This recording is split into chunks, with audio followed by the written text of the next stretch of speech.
आज का प्रातः क्लास है 31 दिसंबर 1968 मंगलवार। रूहानी बच्चों प्रति रूहानी बाप बैठ करके सिखलाते हैं। ऐसे क्यों बोला? क्योंकि जिस्मानी बच्चे माना देह भान में बैठे हुए हैं और रूहानी बच्चे माना आत्मिक स्टेज में। तो आत्मिक स्टेज वाले बच्चों को आत्माओं का बाप बैठ करके सिखलाते हैं। मनुष्य सृष्टि का बाप वो भी बेहद का बाप है, वो नहीं सिखलाते। जब से बाप बना है तब से ही टीचर भी है।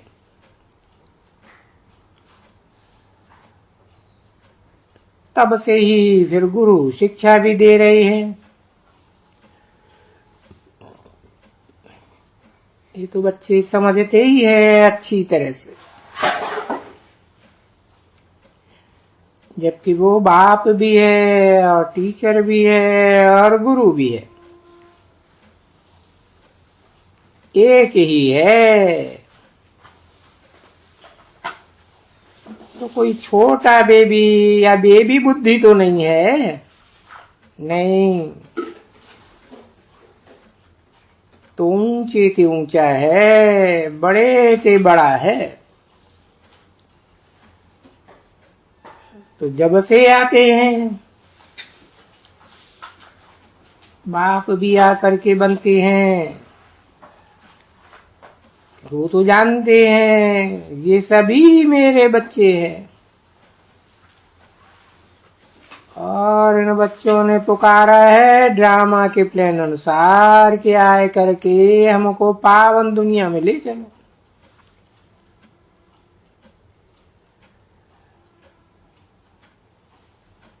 क्योंकि वो समझते कुछ नहीं है, कैसे ले चलो, क्या ले चलो। परंतु तुम बच्चे तो जानते हो, रूहानी बच्चे, कि पावन दुनिया सतयुग को कहा जाता है,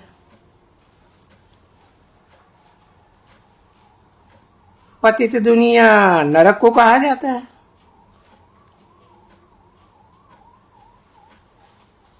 तो कहते हैं आए करके हमको इस रावण की जेल से लिबरेट करके, छुड़ाए करके, ये दुखों से हटाए करके और अपने शांति धाम सुख धाम में ले चलो।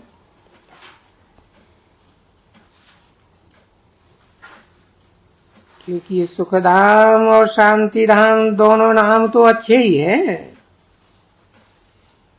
मुक्ति और जीवन मुक्ति, शांति धाम, सुख धाम, जो तुम बच्चों की बुद्धि में है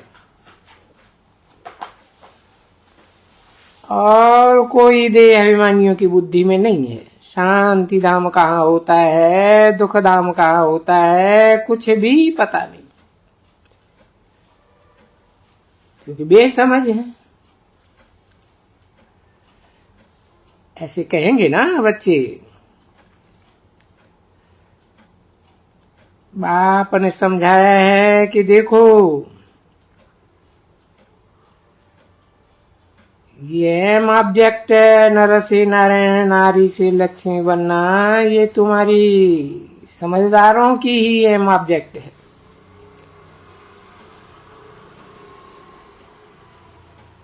तो जरूर एम ऑब्जेक्ट होती है बेसमझों के लिए, समझदार ऐसा बनने के लिए। और ये बाप तो सिखलाया है और बच्चों को औरों को सिखलाना है। तो सबको सिखलाना है ये एम ऑब्जेक्ट, कि ये लक्ष्मी नारायण जैसा बनना है। मनुष्य से देवता बनने का है। तो ये है ही मनुष्य की सृष्टि, और ये है देवताओं की सृष्टि। देवताओं की सृष्टि होती है सतयुग में, तो जरूर मनुष्यों की सृष्टि होगी कलयुग में, क्योंकि मनुष्य से देवता बनना है तो जरूर पुरुषोत्तम संगम युग होगा।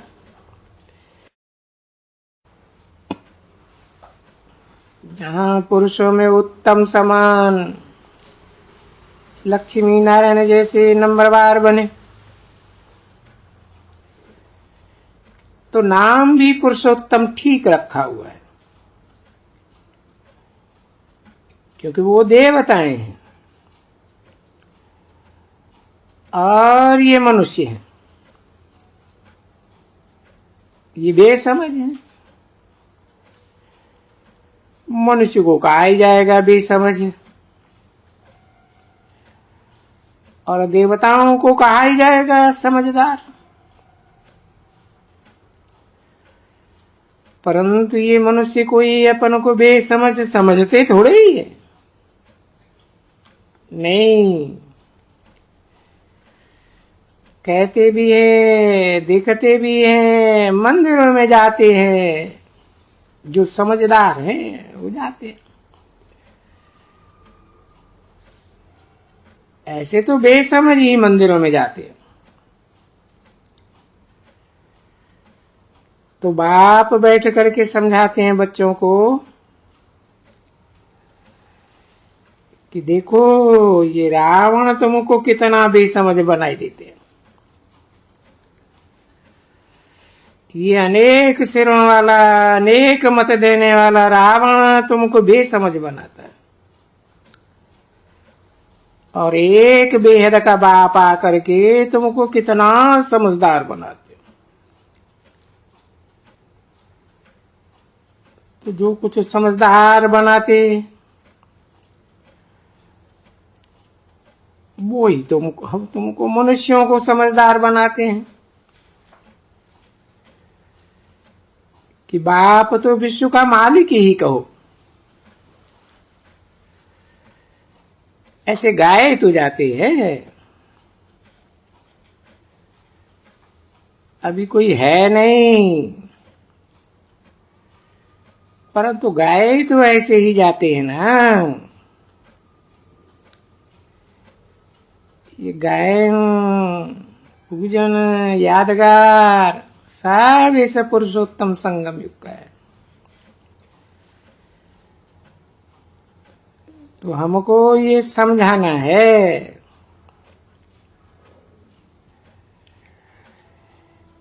कि वो बेहद का बाप है,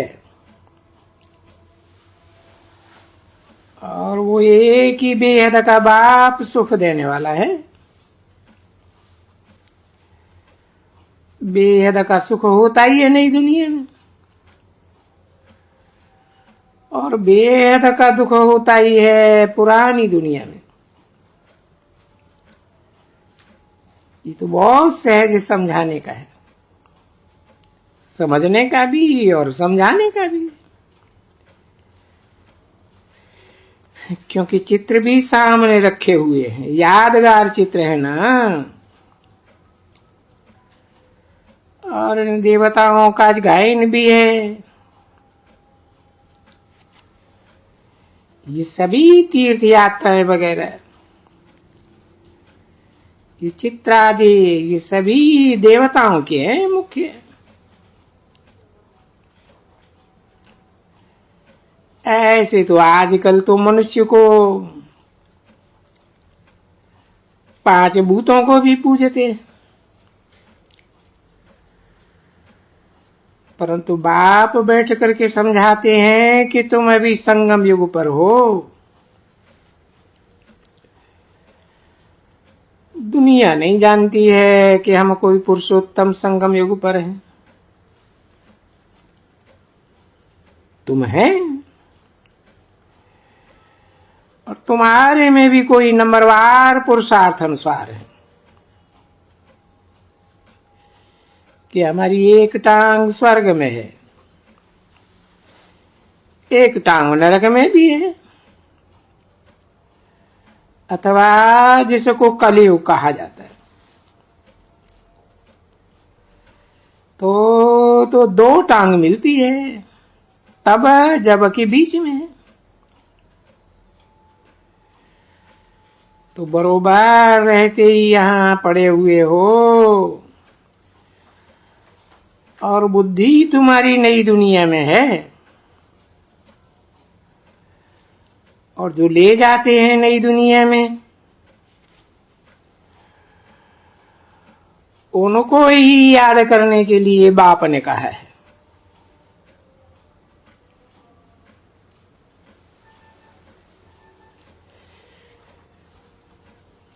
क्योंकि उनको याद करने से या बाप को याद करने से तुम पवित्र बनने वाले हो।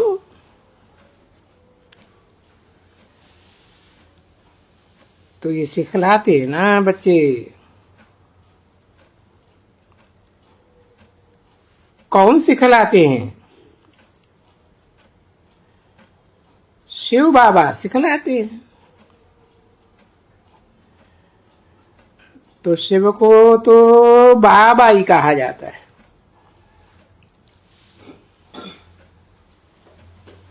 अच्छा, शिव जो आएंगे तो नई दुनिया रचेंगे तो जरूर संगम युग पर ही आएंगे,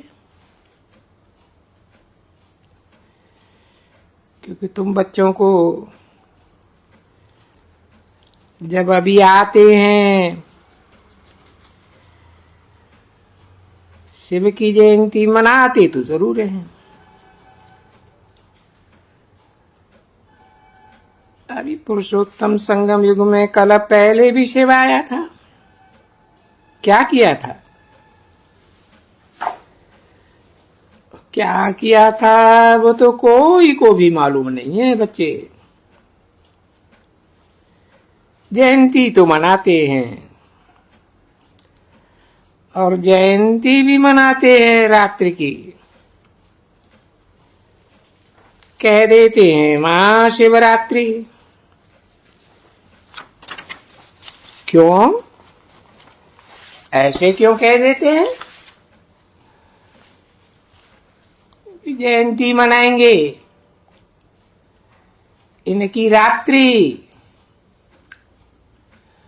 क्योंकि जयंती अक्षर दिया हुआ है ना देवताओं को व मनुष्यों को। किसको दिया हुआ है? तो फिर वही अक्षर शिव के लिए तो नहीं कहा जाएगा ना।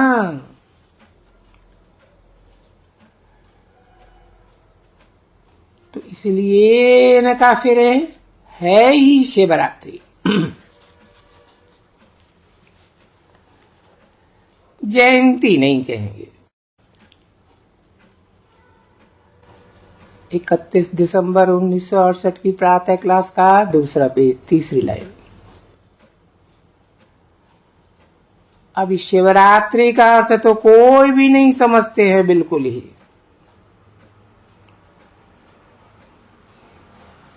कि भले घोर अंधकार की रात्रि है, अज्ञान की रात्रि है, लेकिन कल्याणकारी रात्रि। तो तुम बच्चों को तो ये समझाया जाता है कि रात्रि ये भक्ति मार्ग के अंत की रात्रि और ज्ञान मार्ग के आदि की रात्रि।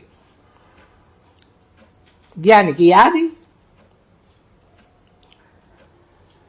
तो उस रात्रि को कहा जाता है भाई घोर अंधेरा, घोर अज्ञान अंधकार। तो भक्ति को ही कहेंगे घोर अज्ञान का अंधकार।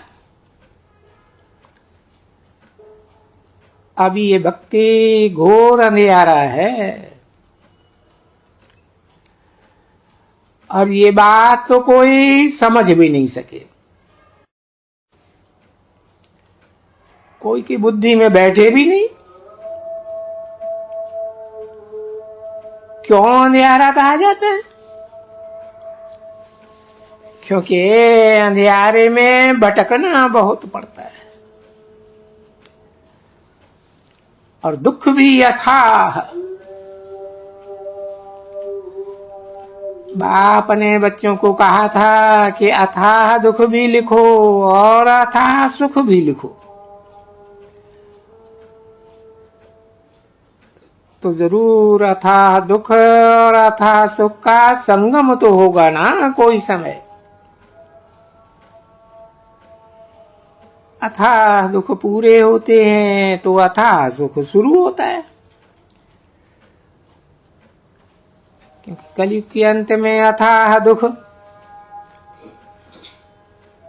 अंत ही लेना चाहिए। उनकी भी याद लेना चाहिए। तो तुम बच्चों को ज्ञान तो है, आदि मध्य और अंत का ज्ञान। अभी सृष्टि के आदि को भी जानते हो, सृष्टि के मध्य को भी जानते हो, जबकि अंधियारा शुरू होता है।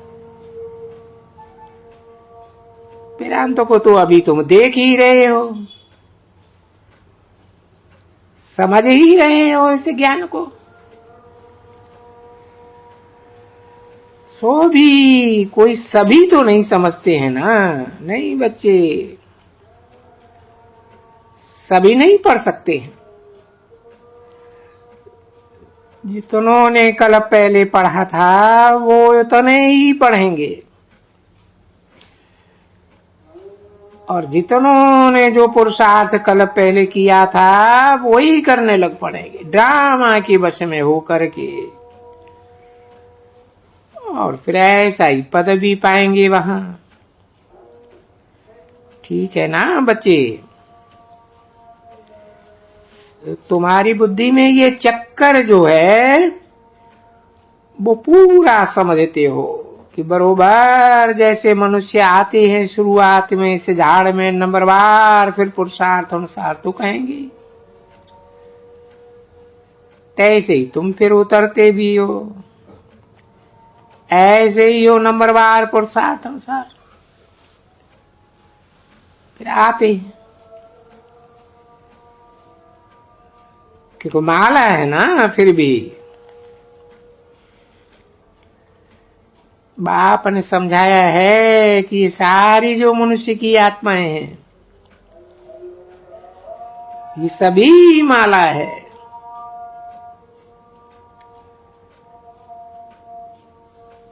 क्योंकि नंबरवार ही आते हैं ये सभी, आगे पीछे इनको ऐसे पार्ट नहीं मिला हुआ है। देखो कोई भी नाटक होगा तो उनको पार्ट मिला हुआ है कि भाई किस समय में आना है सबको, वो तो उनको समझाया जाता है। तो वो तो विनाशी नाटक है, पर ये तो बेहद का बना बनाया नाटक है। बैठ करके बच्चों को समझाते हैं कि भाई ये अनादि ड्रामा ऐसे बना हुआ है। तो जैसे तुमको बाप बैठ करके समझाते हैं, पर इस समय में जो बाप समझाते हैं वो ही तुम बच्चों को, अपने भाइयों को समझाना है। अच्छा, ये भी कोई नई बात नहीं है कि अभी समझाते हो। तुम्हारी बुद्धि में है जरूर कि हर 5000 वर्ष बाद हमको बाबा समझाते हैं और हम भाइयों को समझाते हैं। आत्मा आत्मा भाई ही कहेंगे ना, क्योंकि बहन कहें तो शरीर आ जाता है। भाई भाई आत्मा आत्मा कहने से फिर शरीर नहीं होते हैं। तो आत्माओं का बाप भी आकर के बच्चों को अशरीरी आत्माओं को समझाते हैं। देवान में बैठने वाले समझते भी नहीं और बाप समझाते भी नहीं। तुम भी अपन को अशरीरी समझ, क्योंकि बाप समझाते रहते हैं, मीठे बच्चों इस समय में अपन को अशरीरी समझो, क्योंकि तुम आत्मा हो। और ये भी समझते हो कि बरोबर आत्मा को ही बाप को याद करना है,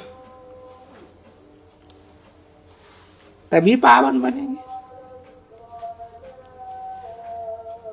क्योंकि ये जड़ देह विनाशी देह तो नहीं याद कर सकती है, नहीं, आत्मा को ही पहले रखेंगे। तो जब आत्मा पवित्र बनती है तो जीवर भी पवित्र होता है।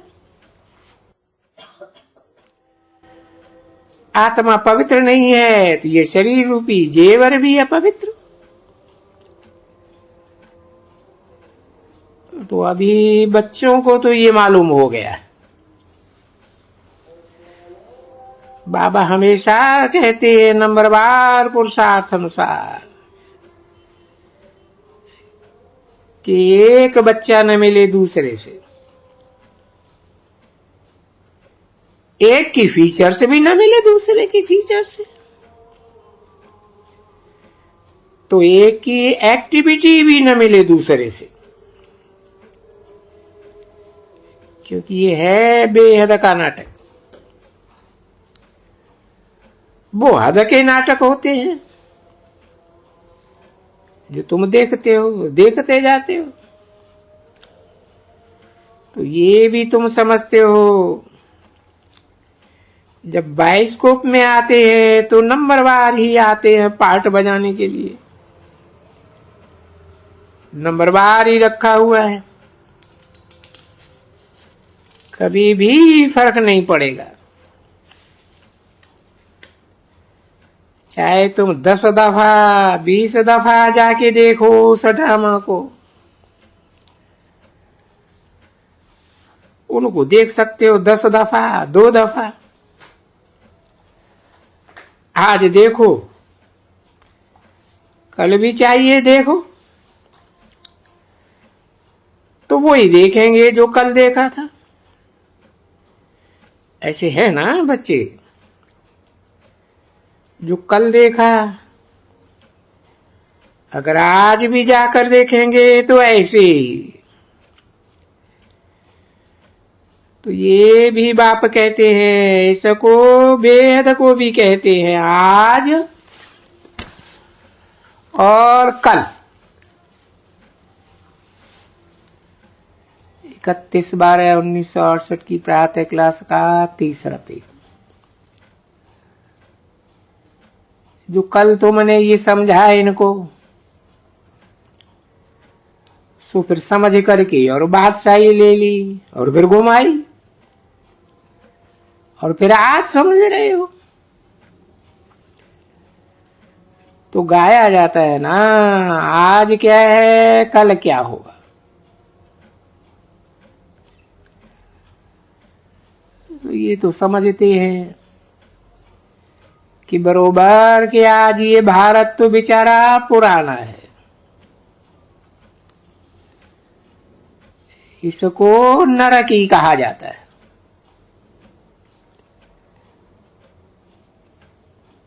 कल इनको नया और स्वर्ग कहेंगे, क्योंकि तुम्हारी बुद्धि में तो यही है ना कि हम अभी नई दुनिया में जा रहे हैं, श्रीमत पर श्रेष्ठ बन रहे हैं। तो कोई हम श्रेष्ठ बनते हैं तो हमारे लिए ये सृष्टि भी तो श्रेष्ठ नहीं बनती है ना, क्योंकि जो श्रेष्ठ होगा सो श्रेष्ठ षष्ठी पर होगा। तो बरोबर है भी ऐसे ही, ये श्रेष्ठ है तो देखो श्रेष्ठ षष्ठी में स्वर्ग में रहते हैं, और जो भी भ्रष्ट होते हैं वो तो फिर नरक में ही रहते हैं। ओम शांति।